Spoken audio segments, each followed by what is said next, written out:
Israel is a hunchback. He just gives the misinformation. He said Jabhat al-Nusra was created by Israel and is some sort of ISIS something affiliated. Nonsense. Jabhat al-Nusra is an Al-Qaeda affiliated group. It's got nothing to do with Israel. Israel never created none of this. They're just making things up. Just to respond to Jawad. Jawad came out and said, oh, Iran had three main goals. So what? Well, one to make United States, throw United States out of the region. Okay. Jawad is claiming Iran is a regional power. So three main goals each set out. Which one they succeeded on? Today, United States has more bases, more personnel, is in more combat readiness capability as of today than ever. There are more governments in the regions who are, you could say, more affiliated with United States than anything. So this delusion that Iran is some sort of a regional power, I can't see it. Oh yeah, he's talking about Iran can destabilize a little bit here or there. That's all about any state today. Even Taliban were funding, Al-Qaeda, Imarat Islami, Afghanistan, with no resources, not much resources, just opium, making opium or heroin, were funding, Al-Qaeda. That anybody can, fund any of these destabilization groups. So Iran is not a regional power because he has failed in three stated goals which you laid out. Throwing the United States out of the region or creating a new order. I don't see any new order neither. Today, Iran couldn't even defend Gaza. Gaza, the so-called axis of resistance, which it doesn't exist no more. There's no access. There's you could say, group armies independent. There's no access. They're not interconnected. Gaza is gone. Iran couldn't protect Gaza. The Hamas government there is a regime change in the Gaza, was overthrown. There is no infrastructure. There is no military infrastructure. There is no, Gaza no more. So this delusion that Iran is a regional power is the one they sell to Americans as, we need to buy it. It doesn't exist. Who was saying that Iran was a regional power? Okay. I think can I jump in here too? Yeah, just let there were some people. It was Mr. Mazarpour and also Jawad wanted to speak, so give him a chance. I want to respond to Marvin. Marvin, I think you'll appreciate this. There's a difference, I think, happening in dialogue that context and how words are said or statements are said, isn't being applied correctly. Yeah, and I got you. Now. Resulting in things like this. There you go. Thank you. Because the conversation is had that in order to remain powerful or whatever, Iran has its proxies for XYZ. Do you understand what I'm saying in that context, in that vein? And that gets translated to some people. The context was we need Iran for any regional peace. Listen, I understand that I'm responding to Marvin. So anyway, I don't know who's next, but very good. Who's next? It's Mohammed Mazarpour. Please go ahead. You had a pepper on. Is it me? Can I go quick? Just quick. Yes. We're going to let Mr. Mazarpour speak first. I never said that Jabhat al-Nusra or the Nusra Front was created by Israel. I said it was an ally of Israel. And this was said by no less than Ephraim Halevi, the former head of the Mossad. You can refer to his comments on the 31st of May 2016. So this is actually true. Where's the comment? Show your evidence. Exactly. How can I show my evidence? I can send you the link and you can put it at the top. Mama, that's what she means. That's what I mean. When people make a comment that someone said something, I'm sorry, I always have to follow it up. Please show the evidence of it. I'm not. You said ISIS, you said ISIS affiliated group. I said it's out. soon as Mohammed's done talking, I'm sure he's gonna find It was in Al Jazeera. Do you have a link from normal newspaper? When he's done talking, I'm sure he'll. The rest Sorry, of the- Abby, it's chaos here. Right. Other than that, Hamas is really a creation of the Netanyahu doctrine. Netanyahu, as recently as 2019, when he was speaking to the Likud members of Knesset, said that if you don't want a two-state solution, if you don't want a Palestinian state, you should support our efforts in supporting Hamas. Netanyahu. Okay, once again, where the hell do you have that one? Could you please Oh my put the God. transcript Just from look it no? up. I'm sorry. Look it I'll up. stop when people say untruths. This one People actually say exists. untruths, we're gonna, that's my reaction, This sorry. is true. We have Prove it, video. prove it, Control. prove it. I don't want to. You just have to search No. it on Google. I don't use Google that way. I want you to put the evidence in of something. You said he gave a speech to Abby, why are Knesset. you opening your mic? I'm speaking. You shouldn't open Abby, your mic. I do. I read Hebrew, so put it in Hebrew. Don't open your mic.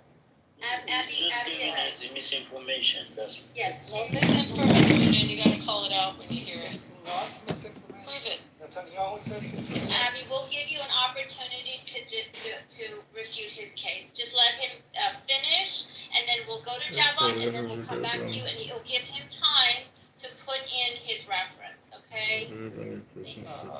Among the proxies that Iran has a link to, Hamas is actually the weakest link. Hamas, by its nature, is a brotherhood organization. During the Syrian conflict, Hamas was more close to the forces that were fighting Assad, and Iran was on the side of Assad. Khalid Mash'al came out and said some very, very strong words against Iran, and Iran cut ties with Hamas for a while. So Hamas isn't actually kind of like the bread and butter of Iran. They just have a common enemy. The October 7 operation, there is a lot of conspiracy theories behind it.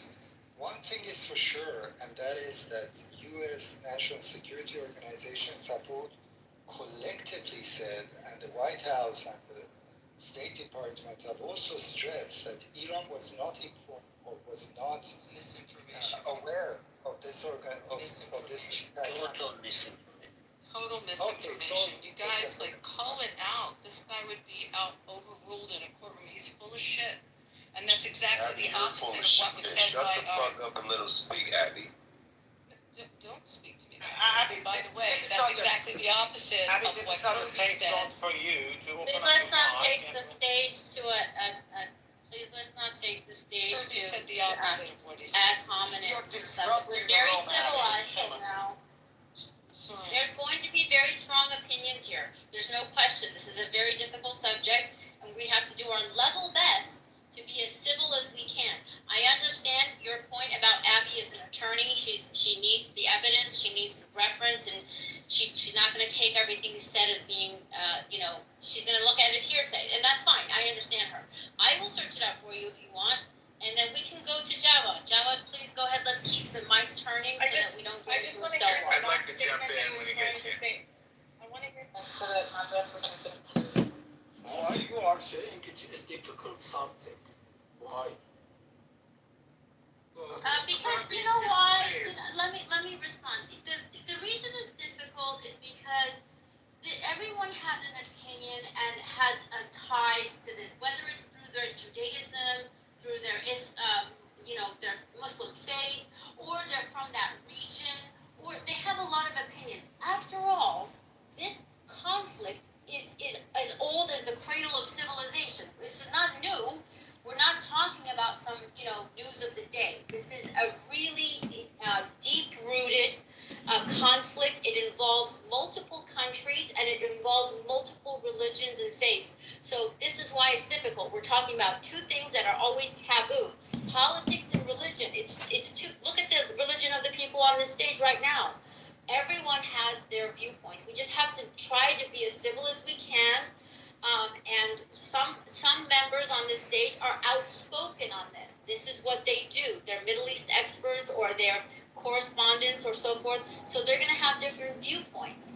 Some are coming from a law background. Some are coming from a military background. So if we can just keep it simple. I don't know That's if you want all. to pass on this out to the middle late, but Okay, let me just make it easier. Okay, I'm gonna say what you're saying in a different way. No one's opinion or thoughts are any more important than everybody else's. Everybody puts their underwear on the same way. I want to hear what Mazafu was gonna finish and say, and then we go to the next person. That's it. Yes, I put the link up about the U.S. intelligence agencies stating that Iran was surprised by the October 7th attack. As I was saying, usually when there's a murder, you look for who benefits the most. There are two kind of like major theories about October 7th. One is that the Russians, which are the main benefactors of October 7th, have managed to divide the international community, to take the attention away from Ukraine, to generate sympathy among Arab nations, bring them more closer together. There is some theories which speculate that that attack was actually kind of, going on or orchestrated by the Russians. After all, we know that the weapons used in the actual attack, including the rockets which were fired to destroy the wall where Hamas fighters entered Israel, they were weapons which originated in Ukraine, and there's been investigation that those weapons were directed to Hamas from Moldova, if I'm not mistaken. So there is an entire conspiracy behind that. And whether the Shin Bet and Mossad had informed the government, there are now strong indications that they had informed Netanyahu and top leadership of the Israeli government about the possibility of an imminent attack. And Netanyahu had to retract his comments when he blamed the Israeli intelligence services for not flagging the incident. He had to retract it and apologize. So there are many theories about that. What I'm saying is Hamas was basically the counterweight to Fatah, which was supported by Netanyahu, so that Fatah would not be positioned to basically declare statehood, to partake in any sort of diplomatic efforts to establish a Palestinian state. And this is kind of corroborated by all sorts of Israeli commentators, including Ehud Barak, in his interview with the CNN. And I can put that link up too. He's not in office. Oh, come on. So what I'm saying is, don't make assumptions which are just like which fit your ideology. I'm not trying to promote any ideology. I'm trying to just explain the complexities of the Arab-Israeli conflict, the Israeli-Palestinian conflict, and all of that. This is a very complex thing. It didn't start with the Islamic Republic of Iran. It's not going to end with the Islamic Republic of Iran.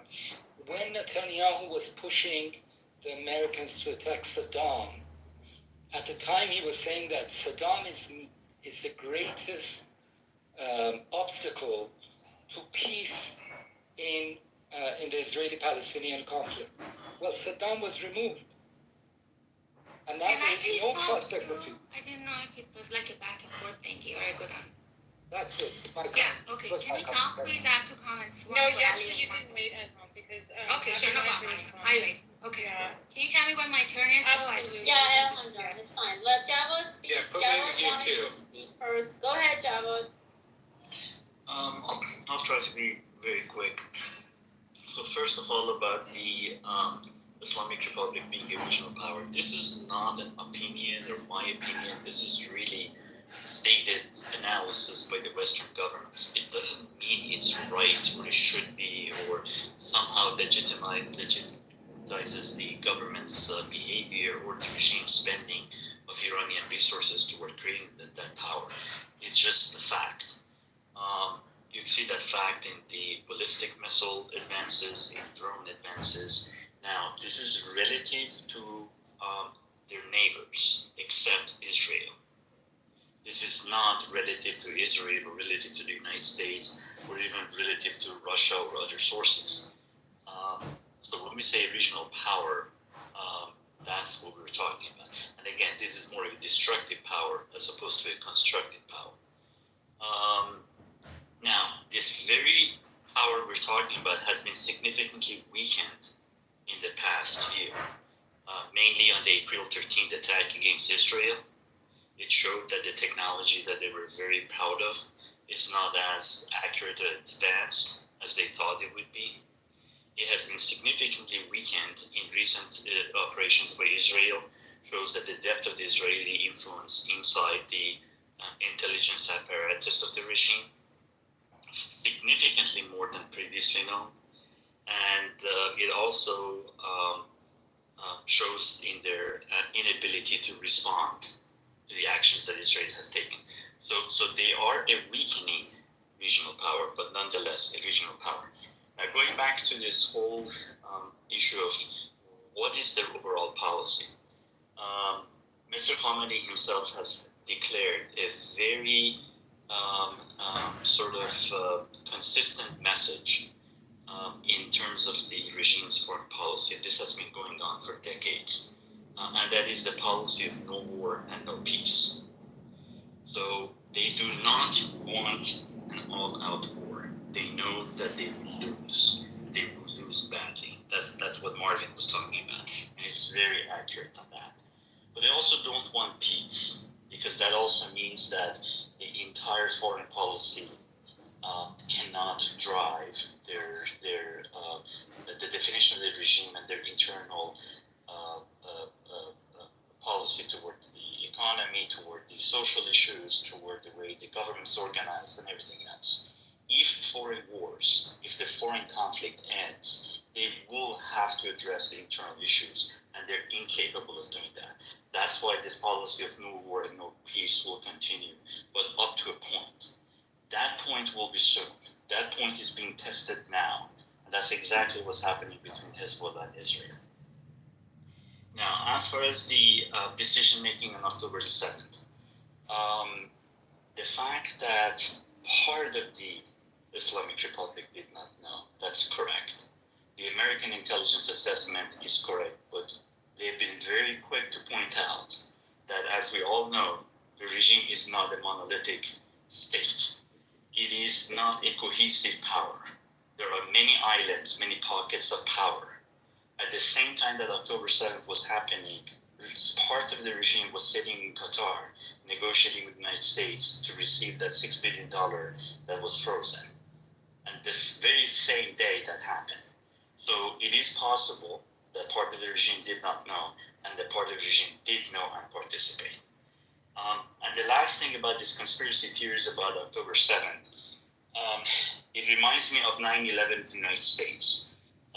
The Bush administration was also given intelligence that Al-Qaeda is training pilots in the United States for potential attack within the United States, which at the time was unexpected.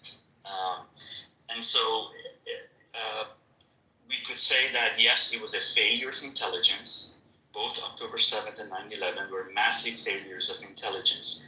But to stretch that to say that somehow Netanyahu had a hand in it, or the Bush administration had a hand in it, or some other entity had a hand in it, it's completely going to the realm of fantasy. So I hope at least in this room we can avoid some of those suggestions. Thanks. Deflect. Okay, Melham, did you want to speak? Oh, But then we're going to go to Cheyenne. So go ahead, and then we're going to go to Mr. Cheyenne, who came on stage. No, No problem. Thank you so much. I think it's kind of an injustice to compare Islamic Republic to other terrorist organizations. Islamic Republic has a seat in UN, has the access to the natural resources in Iran, and is not supported by its people because it blinds its own people, because it poisons the good girls at schools, and this is like things that you've never heard before. So here we go. This is Islamic Republic, the regime in Iran, and this is what it has. It has the UN seat, and it likes the terrorist activities. It supports it, funds it, and all that great stuff from their point of view. So you really can't compare Islamic Republic to a small agent like Hamas or Hezbollah. You can't. I mean, the eye of the octopus is clear to everybody what it is. Islamic Republic has certain power and has certain, levers that others don't. And so here is the huge risk because of that. Because Islamic Republic has those powers. And so we have to eliminate Islamic Republic. It doesn't have to place with its own people. It has certain power that has been abused all the time. And it's creating such a chaos in the region that is basically dismantling the whole process of peace ever possible. So I think understanding the issue there should be like looking at it from Islamic Republic is not the same nature as Hamas. It's much different level. But I want to say something about what Ali said. Ali keeps on saying, oh, they're not that strong anymore. Right, Ali, can you give me a thumbs up? Just give me one thumbs up. So you're saying, oh, they're not, Islamic Republic is not that big player. It's really nothing on the spectrum, like great spectrum. Like, is that what you said? Would you agree? Thumbs up? Yeah, Ali is not there. So that's what I heard Ali said, right? Ali said that Islamic Republic is not that big of a player anymore. It's not that important. Iran is a big country. What we need a big player with a solid, wise mind. This is what we need for our country to be safe as an Iranian. What we don't need this lackey, some terrorist mind pops, moms and pops shop of mafia like Islamic Republic. So if anybody has any passion for Iran, as one Iran, I think this is the time to hold hands and say, hey, our country is in the hands of, as Ali said, a very weak organization. I mean, Islamic Republic. That's what's happening in Iran, right? We do not need weak government. You know why it's a weak government?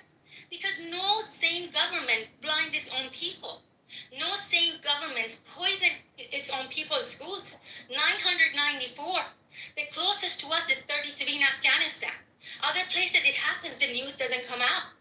The news don't come out, but it did come out for Iran. So now, what do you think? The neighbors are sitting around and say, wow, I mean, what a powerful government. Guess what? They blind their girls and their boys, and this is what they just execute with no, law or nothing to back it up. I mean, this is power. No.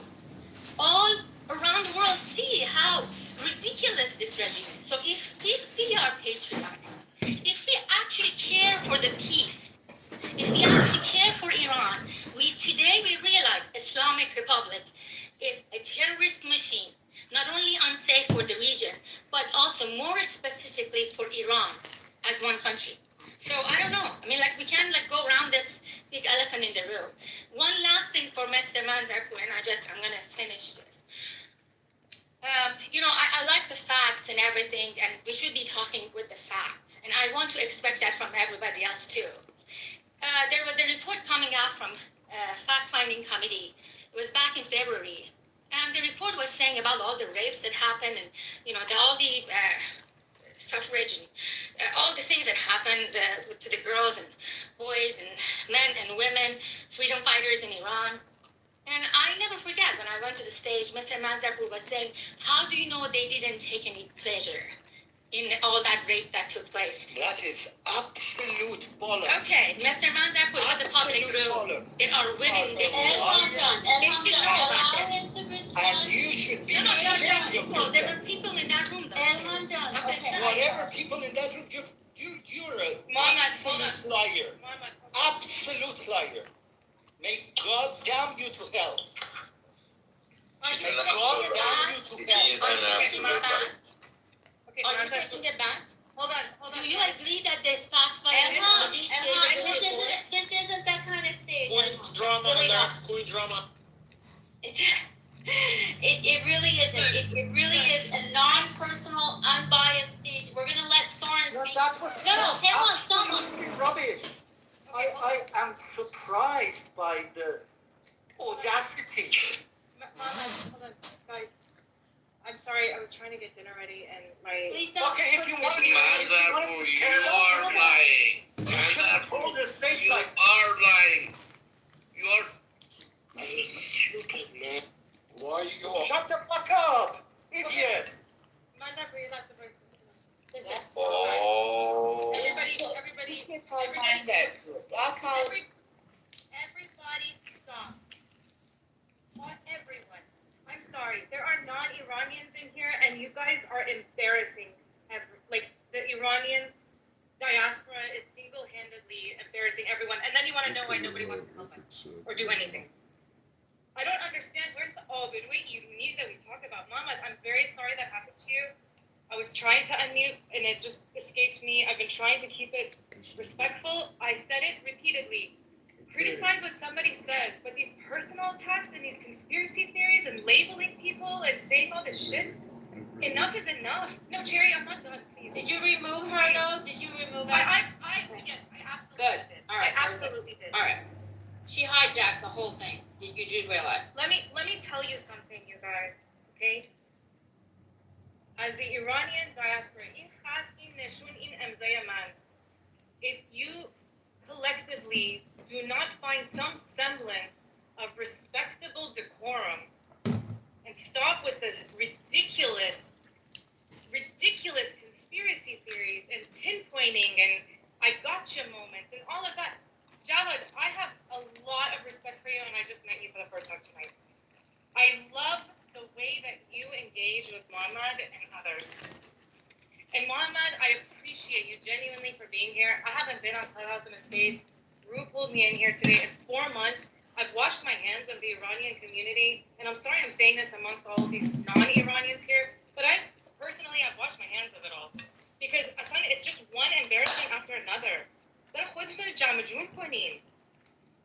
Seriously. Soren, stop. I don't need that. I don't need you to do that. Okay? It's ridiculous. It is truly ridiculous. For the last few hours, we've had very tough conversations. We've had conversations where we call each other out for not agreeing on a position. It's a very sensitive dynamics. I get it. That the whole region is sensitive. We're all very passionate people by nature. We're all human beings. We all follow human rights. We all care about each other. But this is just stupid. No This is shit. ridiculous. Exactly, and you're facilitating it, stupid.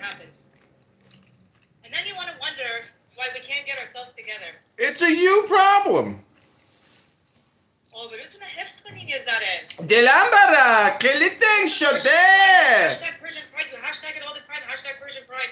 Hashtag whatever. Where is that? I don't know. And then you hide behind avatars and photos on an app, and then you sound like it's a complete embarrassment. You get we have respectable people here. Sorry, there's a lady in the chat room who's saying Manzarpur should get shots. Yes, I'm gonna address that too. You know, this is just. I mean, I didn't get involved in any sort of, you know, rhetoric. I wasn't emotional. I was giving, you know, information. I was providing links. I was, you know, trying to engage in the argument from a logical point of view, from a factual point of view. But these sorts of attacks, these are unacceptable. And honestly, Mariam, if you're holding a stage like this, whoever is the moderator should be much more, you know, They should censor. observant about what's happening in the room. I completely agree with you, Mohammed. I completely agree with you. Rue created this room. It's unfortunately not a house room, so you can't move people down to listening, and people can just open When their mic can come up. Yeah, it's a social room, Yes, it's a unfortunately. social room. I have tried to keep this as impartial. Like I said, there's a lot of strong feelings. She was removed. Sarah's been given a very firm warning. Let's keep the mic moving. Let's hear from Soren if it's okay. Yeah, I mean, honestly, Yeah, that's Soren. Go ahead. I mean, this is started actually literally sneaking in by using the word hammer. You guys didn't realize that one of the previous individual used the word very smartly. Oh, these so-called oppositions need to have a hammer. He didn't elaborate what he meant by hammer, but I know what it means. It means the civil war. That's what they want, guys. They want a civil war among yourself. This is what they want. This so-called mass movement that started 2 years ago, well, obviously it was a legitimate women's rights. There's no one... I'm more than happy. Well, I'm not going to respond to you. Close the mic. It's okay. You don't have to. But I'm happy to tell you what a hammer is, right? Oh, yeah, well, Yeah, that's okay. That's okay. That's okay. So yeah, traditionally, the way that the IRGC works, to control the populace is to minimize coordination, communication. They want to decentralize people's activities, right? The only way that you can introduce a hammer to topple the IRGC is through coordinated effort, right? A clear, measurable objective through a coordinated effort to achieve the objective. So the hammer has to be, there's no civil war here. Again, I don't know where Mr. Talk-A-Lot brings up the word civil war, because that has nothing to do with it. This is more about the people rising and using their power, because elections don't work anymore, right? They don't have the right to speak, let alone the right to present themselves as they wish. So you must remove the government. That's what I'm saying. Okay, fair enough. I mean, you elaborate what you meant by that, but I mean, it was back in the day. It used to be called crippling sanction. Remember, you guys said crippling sanction is going to cause a well, you're going to call it hammering. I mean, let's be fair. You're talking about economic terrorism, sanction. You forgot the word that sanctions, by the way, that literally make Iranian normal people in the street suffer from lack of medicine and food. You don't care about them. You don't talk about human lives there. Obviously, you care about human rights for some reason, which I don't know why. How come you come so much in love with the Iranian women's right? I mean, a guy from the States somehow cares about Iranians' rights in Iran. Very ironic for me. So does the entire Iranian diaspora. That's not me. I'm just telling you what. I understand, but we have. Thing. Yeah, I understand, but we have 90 million people live in Iran. And obviously, there are different views about this particular topics, and we have to listen to what 85 million of them don't want to live under the IRGC. Okay, let's call it 90 million. Why 85 million? Let's call it 90 million. Is that going to make you happy? But listen, the reality is that the whole thing started in 1953, which you don't want to talk about. You don't want to talk about the history. Why this so-called hostility started between Iran and the US. I'm happy to talk about it. You've never asked me to talk about it. Don't say that I'm not happy. I'm more than happy. Okay, fair enough. You're saying it was so-called imposing democracies with the human rights values to Iran. You fail to mention that it all started in 1953. Orchestrated a coup against the Iranians. Fuck that. It started 2,600 years ago at Mount Sinai. Again, I'm happy. Hashem gave us the mitzvah. Bringing it up. I did not ever not bring it up. Talk about democracy. Talk about the freedom. Talking about removing this so-called IRGC and putting so-called democratic government. You can talk about anything you want, Soren. You can talk about all these things. So stop saying that I'm not happy, because I'm a very happy person. And by the way, okay, so what do you want to talk about, Soren? What do you want to talk about? No, hang on a second. Relax, chill. Coming to this room is talking about hammering as if no one knows what you're talking about. And keep it to yourself, Mike. Keep it to yourself. No one is hammering. No one is hammering. You're late to the party, brother. Chill, man. Chill. Okay. No, I'm not late. Actually, I'll get from You are. You can ask anybody in this room. I've been talking about this for years. Let's move on. I don't want to waste my time with you, Marvin. Marvin wants to center himself. Fair enough. The intelligence general of the clubhouse military. Anyway, Mr. Mazur, we're going to question. What does that have to do with this conversation? That's okay, man. I want to talk to Mr. Mazur. We've got a question for you. Deflect. What's wrong? Are you okay? I got you. Norman, you want to close your mind? Soren, just calm down. You're not like running the room. And I'm sorry for anybody who got death threats here. I'm doing my taxes in the background, and I'm about to leave in about 10-15 minutes. Taxes? So, It's fucking can't September. control our feelings. I don't think I'm really responsible for our people definitely need to learn a lesson on democracy and civilized discourse and conversation. I don't think even having 20 mods would stop some of the crazy people that I see on the chat. But go ahead, guys. Have it. Okay, yeah, just a quick question to Mr. Master. Can I comment for a second? Go ahead, Abby. Thank you.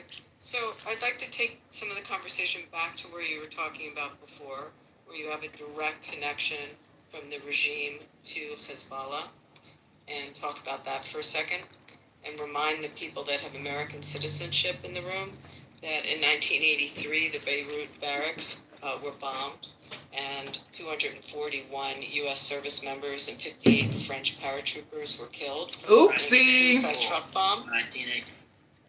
Let me finish. That was Israel that did that. Suicide truck bomb attack that was in Lebanon by Hezbollah. No, that was Israel. That's fake news. U.S. bombing. No, it was the Jews that did that. 63 people were killed, 17 Americans. Suicide car bomb, Hezbollah. 1984, embassy annex bombing, which was the U.S. embassy annex. 24 people killed, truck bomb attack, Hezbollah. The Israeli embassy bombing in Buenos Aires, 1992. 29 people killed, car bomb detonated outside the Israeli embassy, Hezbollah. 1994, bombing in Buenos Aires, Argentina. I don't know if anyone in the room lives there or is in South America. 85 people killed. Hezbollah carried out, guess what, another car bomb attack.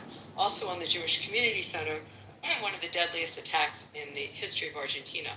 Saudi Arabia, the Kabar Towers bombing.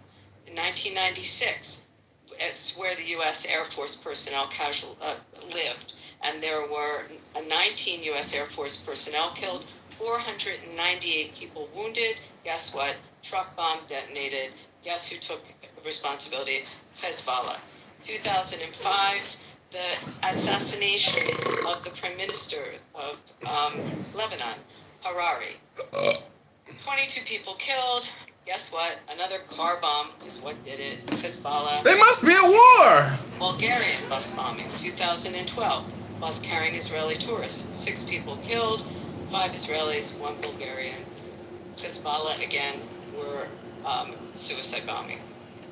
Israeli tourists. You might have a problem. I can go on and on. Attempted attacks in Thailand in 2012. Hezbollah attempted activities also in Latin America involved with drug trafficking and money laundering in Latin America. Right. We can go through the different cells. May I finish? Can I finish, please? We can go through the different cells. Genocide! States that have been on Genocide! I want to remind everyone, especially the American citizens and anyone who has a family member that was in the service or is a veteran, who this group is and what they're all They about. are and that they are direct terrorists. ties to A the criminal regime. mafia So, terrorist with respect, organization. These are not good actors from a Bad actors. I mean, back up. Terrible From the Israeli actors. standpoint, It's a from bad the show. Jewish standpoint, from the American standpoint, that's who we're dealing with. So I just wanted to remind, without Soren interfering with what I say every time because he can't help himself. Cause Soren is he's crazy, this guy. Again, I'm not finished. Bitch. These chairman taking his time. Land your plane. Whoa. Whoa. You guys, I guess none of you. Abby, I'm sorry. Abby, they don't care what you have to say. Intelligence level. I don't think you're being right enough, Abby. Just move the mic. Soren, what was your before this time? Soren de Lamba Rachelita Chode. I gave, what I do is I give evidence and I give facts and I give dates and I give information, which I haven't seen on some of these comments that have been made in the room. And those are Kick an facts. ass, Abby. If you want to question Take the amount of names, US soldiers take that were numbers, murdered and kick ass. in Beirut, go ahead. I'll put tons of articles if you'd like to see, if you'd like to see statements from the U.S. government and who was responsible. There was a $7 million bounty on the head of the monster that orchestrated, and guess what? He was just eliminated. I think there's actually, someone's got to pick up that. Mossad know where we Mossad goes wherever you go. So, Lockstep. People in America, I think you Who said you can't open up your mind? I think I'm next. If anyone wants to argue the merits of Hezbollah, then I would really take Yeah, a so long look at who's I, doing it. just like Abby mentioned, like, Hezbollah, I agree. I don't agree with them, but let me Are we list actually that agreeing, Israel. AB? Let me just. Is that wait, Abby, actually just happening? Abby, just give me a second. For the room, guys, I'm gonna list right now the massacres that Israeli, the IDF terrorist group have done. Just like Abby Not a what said, aboutism. Damn! Abby's getting packed up. talking about wait,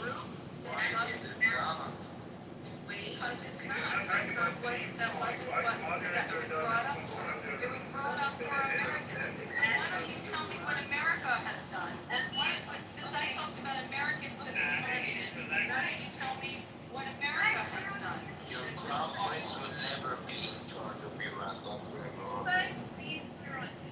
Abby, Abby, let Abby finish. What is your name? Ab? No, but she finished. She was. Okay, thank you. So,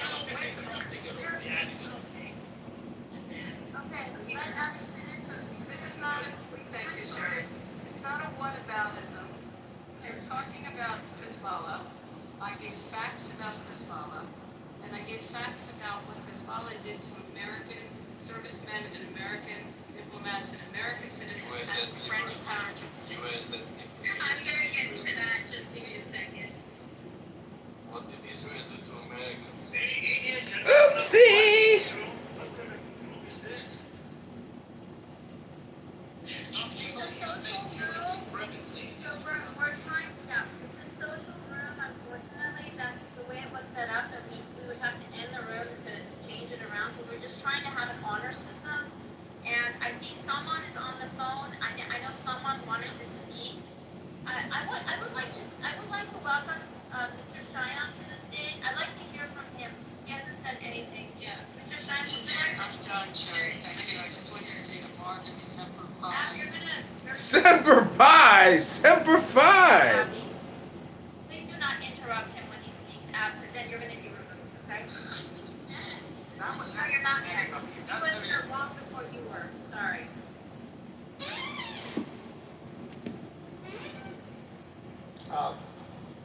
Is it my turn? I don't know. Yes, it's your turn, go ahead. Yeah, hi everyone. I really don't know, since I came here, there were different issues you guys were discussing. But as far as, as far as Hezbollah is concerned, it's my personal belief that Israel has every right to attack Hezbollah. Hezbollah is a terrorist organization. It has blood on its hand for many different operations. How dare you? How dare you? I don't know.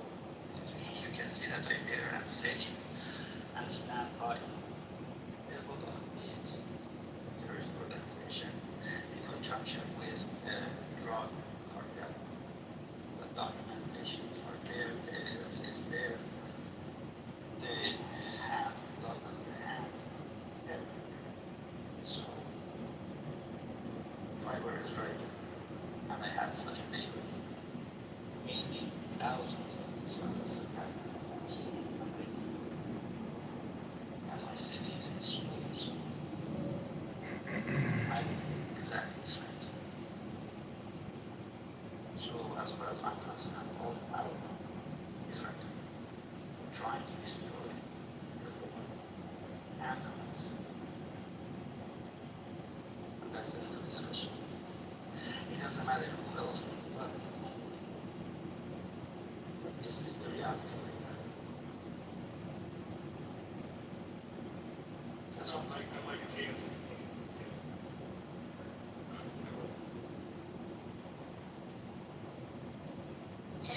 Yes.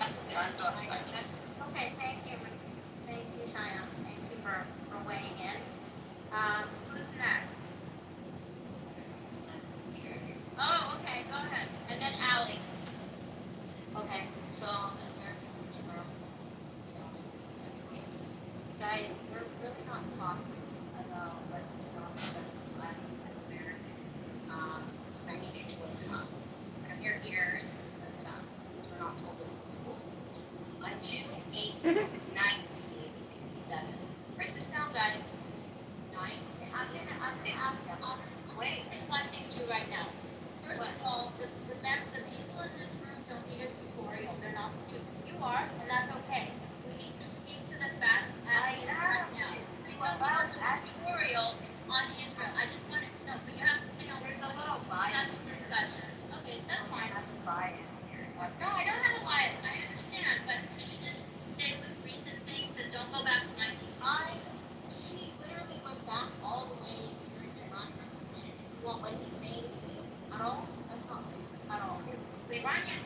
She didn't go back to the Iranian Revolution. Yes, she did. Hey, hold on. Postage stamp, I'm removing you now because you won't stop interrupting. So I have mailed you elsewhere. But Amy, here's the thing. Like, you're right. There is bias. Amy, don't make Amy. I don't want to remove you, but I will if you. What I'm trying to do, Amy, I'm going to remove you. I'm trying to chill this out because here's the thing. You're right. There's going to be a bias in every room that you're in. When there are moderators, you jump in. It's for reasons, and you can't respect that. It doesn't matter why you can't respect it. It doesn't matter how unfair you think it is. This isn't high school. This isn't a nursery school. This isn't a competition. This is a fucking clubhouse room. So either be quiet, let Sherry finish, and then do what she says, or just don't bother. But don't waste everyone's time by pretending like you have any fucking room to argue. I'm confused, honestly. You started saying that they don't teach us this in school. Everybody listen up, take notes. I understand. And that's okay. It's just not that kind of nerd. I could have written it done a long time ago. Say your point and refute the point from a current news and a current events perspective, and let's move on to the next one. We want to keep the mic moving and let everyone speak. Amy, here's the thing. Oh my God. Here's the thing, Amy. Like, listen, you're right. You would have been finished if you had just listened to what Sherry said and instead of getting upset, just made your point. But if you don't make it now, I'm going to remove you so the next person can speak. I get it that you don't like this, but it's not my room. It's not your room. I have been tasked to help this room move along. Terry's asking you to do a thing. Do it or discontinue participating. If you don't pick one of those, I will pick for you. And it's not a matter of me not liking you or not wanting to hear what you have to say. I am asking you to get on with it. Nobody gives a shit about unmarried. Yeah. Okay. Yeah, so, very more Americans on, even though there was Burmese, they killed 34 Americans, yet we're still allies with them. Let's just forget about that. But you guys write USSR, and you can all read about the ship that went through. The masters that happened, yes, deliberate, exactly. This major student, again, deliberate. So Abby, please don't interrupt her. Please just let her know. She's been pushed back on her back. Let's let her make her point. She's trying to participate in the live country one. I'm gonna finish. Just give me a second. Sabra, there was the Sabra and Shatila massacre, right? This happened in 1982. 3,500 civilians, mostly Palestinians, died in Beirut. So there's been a lot of killing in Lebanon and South, right, guys? The West Bank, almost 6,000 Palestinians for the past 5 years have been prison. This has been going on for years. Guys, listen up. Hamas is not in the West Bank. There's no Hamas in the West Bank. It's just Palestinians and a whole bunch of settlers. So this excuse about Hamas, it's not there in the West Bank. But the Palestinians are dying. No, there is Hamas. Can I respond to Sabra Shatila, she gave you What false a liar. information? Those were Christian Lebanese that attacked Muslim Lebanese in the towns of Sabra and Shatila. They tried to blame the Israelis for being complicit, and as a result, one of the most famous lawsuits in American defamation history occurred when the Robert Sharon that sued Time Magazine for the defamation, of which he won the lawsuit and got an apology from Time Magazine for the libel. So just wanted to share that not only is it a lie what she's saying, if the killings occurred by Christian Lebanese against Muslim Lebanese, but the lie that Israel caused this or had responsibility got litigated in a U.S. courtroom, and you can all look it up and read about the lawsuit with Sharon versus Time Magazine. I know Go to law school, by the way. hold on, I know you let Abby respond there. I want to make sure you were finished. I think you were, but I want to make sure. You know what? I don't know what the cue was. I'm just confirming. Mike, go ahead. Okay. So a couple of things. I think there was a really good point earlier about Iran. They have this strategy of no war and no peace. I think that's a very clever strategy. It speaks to the asymmetry and them basically exploiting the limited resources that they have to accomplish their strategic objectives and force Israel into a long-term war of attrition. I don't think that Israel and its allies have fully grappled with how to deal with this. And, we'll have to see, what they are able to do to counteract that. But I think that that's an area that should be explored in more depth, how a modern asymmetric warfare is used against nation states by weaker nation states and other groups. So I think that's pretty interesting. And also responding to that last point, just my own view on the conflict, I don't think there's many angels on either side. I think that there is kind of, a pattern of systematic human rights abuses against Palestinians by Israelis. I think the evidence is there. Also, I think that's a serious problem. And when you look at some of the leaders like Smotrich and Gavir, I think they're repugnant and they shouldn't be whitewashed. And their views are quite odious, and they represent a significant part of Israeli culture. So I do think that there's something there to criticize. That looking at this as the bad guys and the good guys is really not that simple. We have to deal with kind of both of these, varieties of evil that are undermining peace and security. So if people want to kind of, get to peace someday, we have to look at both of these issues, and kind of denying them, isn't going to be productive. Thank you, Mike. I appreciate you weighing in. Abby, did you want to say something just quickly so we can move on to I was on the subject again, addressing Jawad. Jawad didn't first Mr. Mazhar again gave misinformation as usual. The link he posted on CNN. If he reads his own link, he would know he's giving the misinformation as usual. Iran was surprised. The intelligence report said unknew, right? He knew, but it was surprised on the scale and the scale and magnitude and after effect of the 7th of October. So this is as usual misinformation coming out from using Israel as a punchbag, thinking you can throw anything in the conspiracy theory. Secondly, responding to Jawad didn't give anything again. Jawad, look at the logic. Look at the logic. He says because of the ballistic missile and the drone, Iran, on the military terms, Mr. Jawad, Iran doesn't exist. You said the regional is after Israel is Iran. It doesn't exist. Turkey, look at the size of the Air Force, the Navy. Look at the Saudi Arabia's, again, Air Force, ballistic missile program. let me ask you something. Iran doesn't exist. Just 3 seconds, you can ask a question. The United States No, I'm not. I'm going to ask you a negotiate question. I have to with an non-existent. wait. Ali, you're going to have to be quiet for just a second. Just 1 second. So, you said this before, Iran doesn't exist, Iran is not a military power. Is this a pan-Arab view that you're expressing to us, or is this your own views? Your own views, which is not a pan-Arab view, which is not a pan-Arab view. Nothing to do with that. I'm seeing it as U.S. citizen. Oh, you're saying it's independent. Yeah, today, Iran, this regional thing we keep coming up. These Iranians, they got this, habit of coming up as the Iranians are as a regional power because they just came up with the logic of because we got this ballistic missile and some drones, and in the region, that's the exact word I'm quoting it.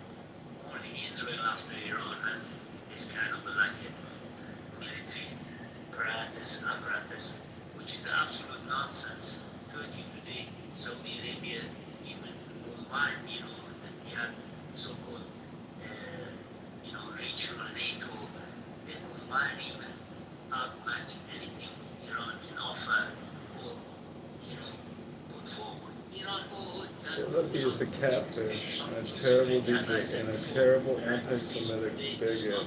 Iran does not need to negotiate with Iran. Yes, yes, you hate the Jews. United States should pursue specifically his own policy and his own interests. Many recordings of After it. 45 years, Iran has failed on the policy of putting U.S. out of the region, failed on the policy of breaking the order which the United States put it down, and failed as a policy of shifting the balance of military power, becoming a regional Yes, you military power hate the more even. Jews. Many recordings of creating haters, but Insecurity, I told you, even Taliban can bring insecurity. if you care about your family, Sorry, can I chime in real quick? One, it's Masood. Oh, hi, Preston. Yeah, I was going to Hi, Charlie. yes, I saw you. Yes, I'm thinking you heard. Can we just let Jabba respond and then we'll go right to you? Okay. if you care about your family, you should stop spreading hate speech against God's chosen people.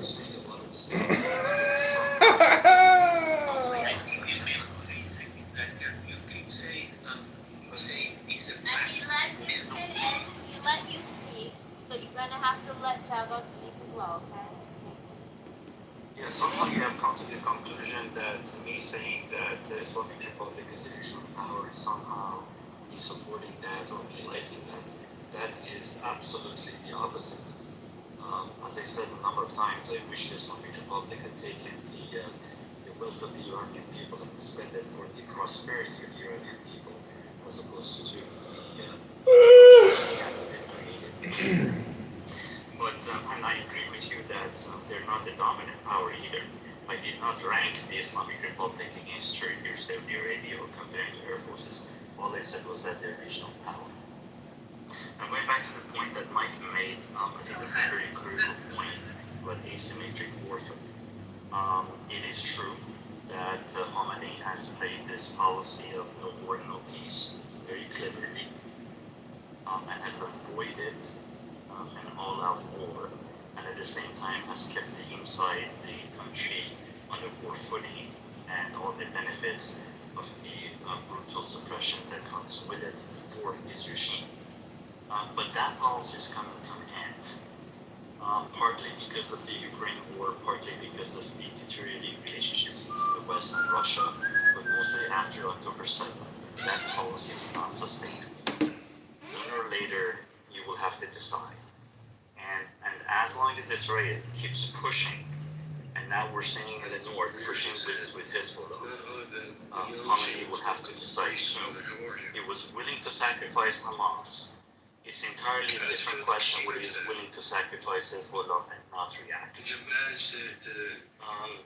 shadow war that was going on between Islamic Republic and Israel ended on April the 13th. That was his biggest strategic mistake. Once April 13th happened, once he broke that barrier, now an all-out war is just a matter of time, not a matter of if. Only if he continues with the policy of supporting the Hezbollah and the other proxies. On the other hand, if he reverses that policy and accepts that Israel is going to win this war with the proxies, at least with Hezbollah and with the Houthis, and to some degree within Syria, and if he's only content with having some forces in Iraq and then of course he can survive. He can survive that external pressure. And at that point, then he will be left alone to deal with the internal pressure. So I just want to make sure that when we talk about these things, it's pretty clear where we're coming from. And me saying that this has been a clever policy or the regional power, in no way it's legitimizing them. In fact, the opposite. I just want to make sure that's clear.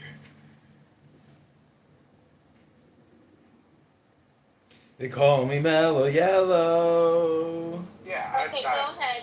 We're gonna let Masood speak now. Sorry? Well, I just wanted to make a very quick point. We have to be very, very careful not to equate Iran with the Islamic Republic. Iran is a regional power, and it's a regional power not because of its military, it's a regional power because of its strategic location, because of its geopolitical importance, because of the ideological power that it holds. The Islamic Republic is not Iran, and the least that we can expect from the Iranian diaspora is not to equate the two. So if you basically make that mistake, then you're going to fall for a number of other mistakes. And that's how we Iranians see the Islamic Republic. We don't see the Islamic Republic as our representative government. We see it as an occupying force, as an occupying power, occupying our territory. And so it's the Islamic Republic siding with proxies, it's not Iran. And insofar as that goes, then we need to make a very important distinction. Iran is a natural ally of Israel. The Islamic Republic is not. Iran, Turkey, and Israel are the only nations, are the only non-Arab nations of the Middle East. Before the 1979 revolution, Iran had a strategic partnership with Israel, and there was not a single outbreak of hostilities having Iran on its side. After the 1979 revolution, and the grave mistakes that Democrats made in permitting this dual revolution to happen, we have seen a region destabilized by an ideological force, right? So the mistake that most American politicians have made in dealing with the Middle East is being to see the Middle East through the conflict in Palestine. This is in international relations literature referred to as Palestinian centrality theory, which says that, well, if you want to resolve all the conflicts in the Middle East and all the mess in the Middle East, you need to take care of the conflict in Palestine first. And that's why most US presidents have been focused on resolving this conflict unsuccessfully and have failed in doing so. We need to replace that doctrine by another one, that is Iranian centrality theory. If you want to resolve all conflicts in Palestine, you need to focus your forces on removing the Islamic Republic. And if you take care of that and succeed in reinstating a nationalist government, represented, of course, we know by who, by our beloved Crown Prince, then you will have a much better chance of managing all other conflicts.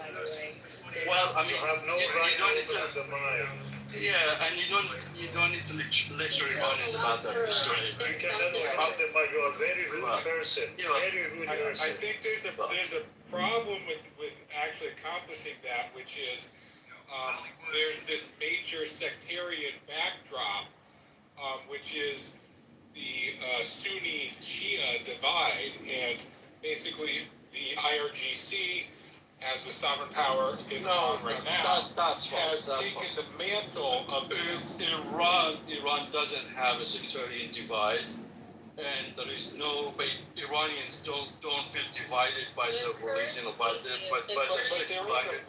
Well, you know, Mr. Mike, why don't you let him finish? Mr. Mike, why don't you let him finish? Guys, hold on just a sec. Hold on just a sec. Yes, after I say this, there was so much chaos, I thought I would take this opportunity. So there was discussion about moving this room into a proper room where like Cherry would have more control over the stage and be able to move people rather than kick them out of the room, that kind of thing, to keep more control. Rowan has opened a room. The link is at the top. Cherry, obviously, Rowan! This is for you, so you will obviously be a part of the leadership of that room. Anyways, I just wanted to say that. Doesn't mean that everyone has to go. Cherry doesn't even have to do it, but to give her more control, to keep having this conversation, which she led really well, he wanted to make that opportunity. Thank you, Kelly.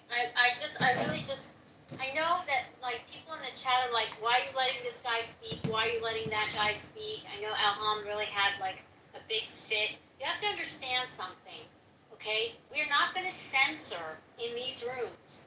If you don't like the content of a speaker on stage, you are free to leave.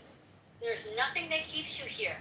But what you do, and you sit there and you say, so-and-so should be shot, and so-and-so, and you talk about these things, and you say it in that way, that's not going to be conducive to a discussion. I have never heard a lot of these people speak, because I can't even go into their room. So I would like to have an opportunity to hear the other side.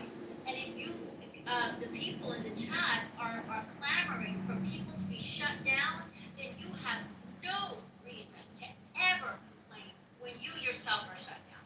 Okay? You can't do that. It doesn't work both ways. You have to let those that even if you don't disagree with speak. That's actually the whole basis of free speech. So please, just let people speak. I understand that you don't like everyone. Nobody likes everyone. But we have to let them speak. You see how this room has had an incredible amount of different, diverse views come and go because we let people speak. Okay? Thank you. I appreciate that. I think I was going to try it, so. I hope the Kurds leave Iran and they make their self. Well, you know, I think Stella is the platform of Jew hate and lies. Iranians and support secessionist movements in Iran. So you can't get the hell out of here, you know. We Iranians feel very strongly about this. And you don't need to lecture us about our history and our culture, right? So there is this sectarian divide. How big of a theme it is. It seems pretty significant. No, there is no sectarian divide. No, because I was talking. Mike, I was talking. No. You interrupted me first. There is no sectarian divide. There is some kind of a divide that you are making. In your country. You know? We've seen it in Iraq. We saw it very clearly in Iraq, where you had a... Seriously? Do you think Iran and Iraq are similar in terms of their cultural composure? Do you think Iran and Iraq are similar in terms of their cultural composure? If you think so, you don't have the slightest idea about that region.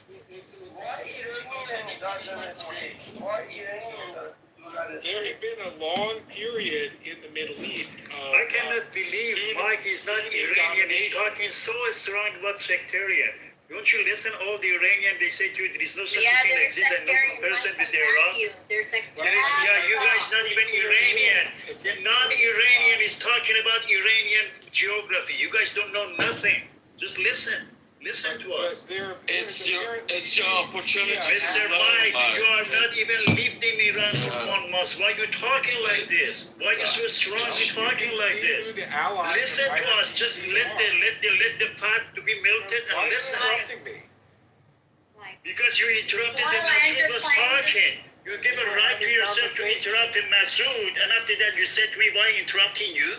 With the same medicine, you just prescribe it for him? No, I'm just saying it's a legitimate point. You are not Iranian. You're talking so strongly about sectarian.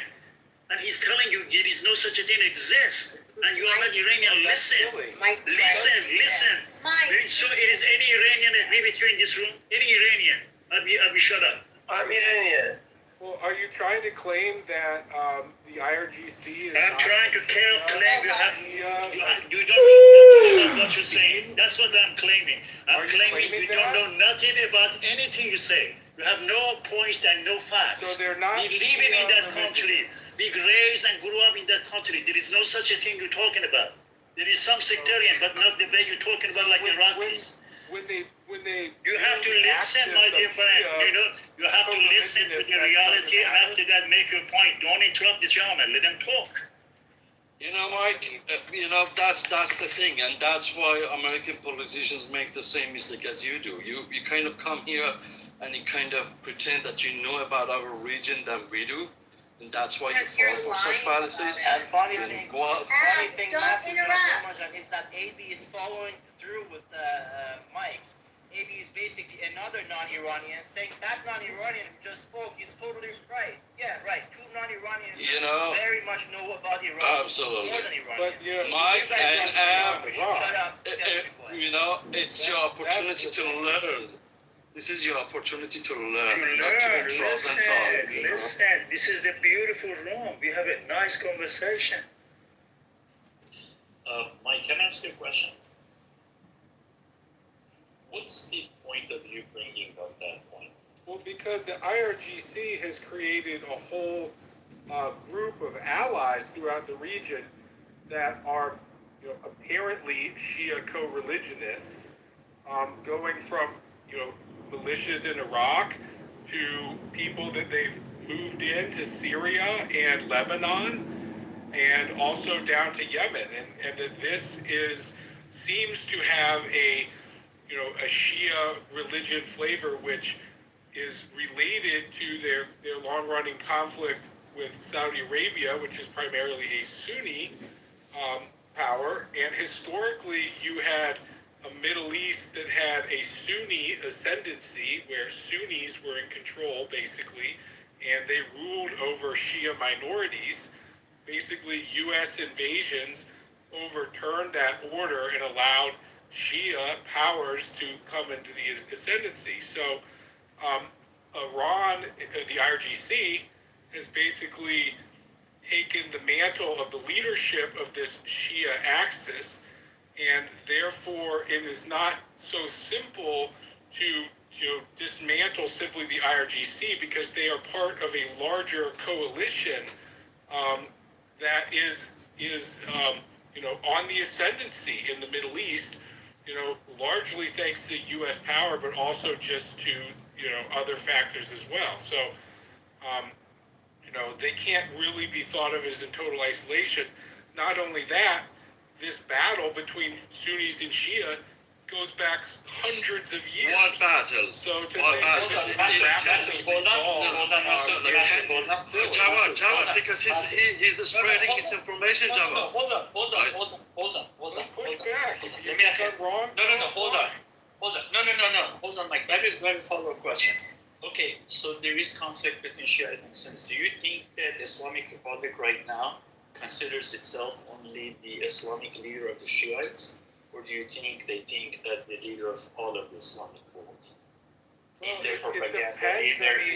I think they're vying for a little of both. But when you look at their actual statements, the statements that their leader made, these are Shia clerics, and they describe their own movement in terms of the Shia sectarian, the prophets of that sect, that part of Shia Islam. So, it's a little of both. I mean, I don't think much here is very black and white, but to say they're not Shia, well, they are. I mean, listen to what they say. My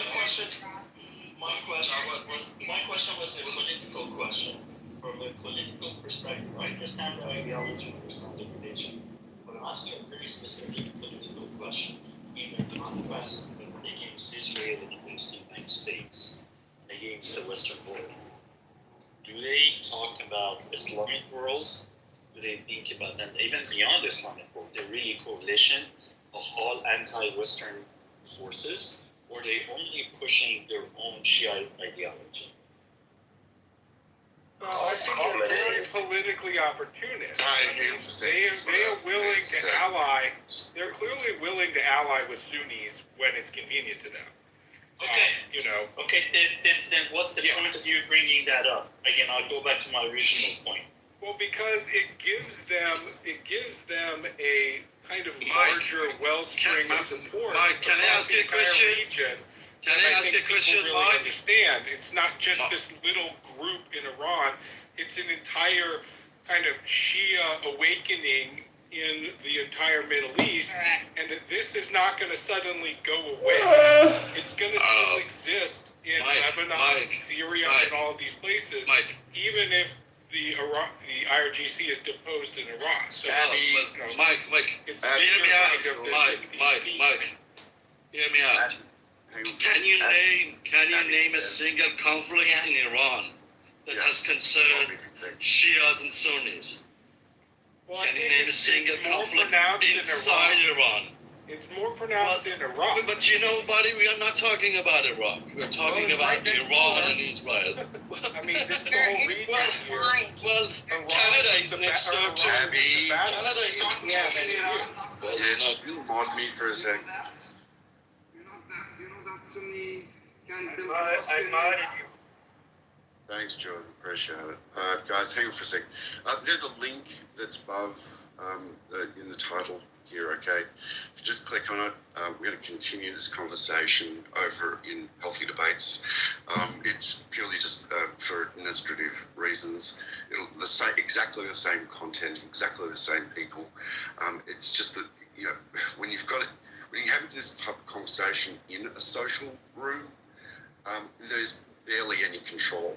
If people get out of hand, there's only one measure to be able to take, and that is to be able to boot them out of the room, as opposed to remove them down to the audience. So if people could please just click on the link above. I didn't speak, sorry. Russell, we're going to continue this conversation in Healthy Debates. The link I've put in the chat. The link's also at the top of the room here. Just click on there. You'll be able to go up on the stage. You'll be able to share whatever you need to be able to say and continue the conversation there, Russell. Okay. We're going to be closing down the room. So if anybody else is here right now, wants to be able to start this conversation, just click on the link and you'll be taken straight. I can't actually join it. I'm thoroughly blocked.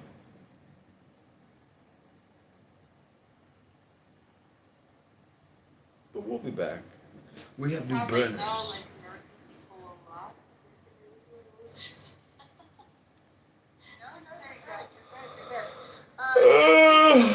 Chat and get caught up, kind of network, I guess, for the first half hour as people are coming in, and then we start watching all the latest movie trailers. So that will be up next. As a matter of fact, let me go ahead and get rid of this link. Won't think about it. So I did.